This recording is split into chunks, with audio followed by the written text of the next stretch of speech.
एक आदमी ने एक बहुत ही खूबसूरत लड़की से शादी की। शादी के बाद दोनों की जिंदगी बहुत प्यार से गुजर रही थी।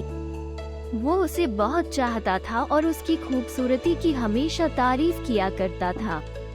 लेकिन कुछ महीनों के बाद लड़की चर्म रोग स्किन डिजीज से ग्रसित हो गई और धीरे धीरे उसकी खूबसूरती जाने लगी। खुद को इस तरह देख उसके मन में डर समाने लगा कि यदि वो बदसूरत हो गई तो उसका पति उससे नफरत करने लगेगा और वो उसकी नफरत बर्दाश्त नहीं कर पाएगी। इस बीच एक दिन पति को किसी काम से शहर से बाहर जाना पड़ा। काम खत्म कर जब वो घर वापस लौट रहा था, उसका एक्सीडेंट हो गया।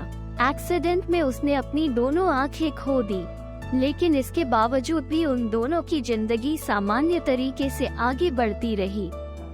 समय गुजरता रहा और अपने चर्म रोग के कारण लड़की ने अपनी खूबसूरती पूरी तरह गंवा दी। वो बदसूरत हो गई, लेकिन अंधे पति को इस बारे में कुछ भी पता नहीं था, इसलिए इसका उनके खुशहाल विवाहित जीवन पर कोई प्रभाव नहीं पड़ा। वो उसे उसी तरह प्यार करता रहा। एक दिन उस लड़की की मौत हो गई। पति अब अकेला हो गया था। वो बहुत दुखी था। वो उस शहर को छोड़कर जाना चाहता था। उसने अंतिम संस्कार की सारी क्रियाविधि पूर्ण की और शहर छोड़कर जाने लगा। तभी एक आदमी ने पीछे से उसे पुकारा और पास आकर कहा, अब तुम बिना सहारे के अकेले कैसे चल पाओगे? इतने साल तो तुम्हारी पत्नी तुम्हारी मदद किया करती थी।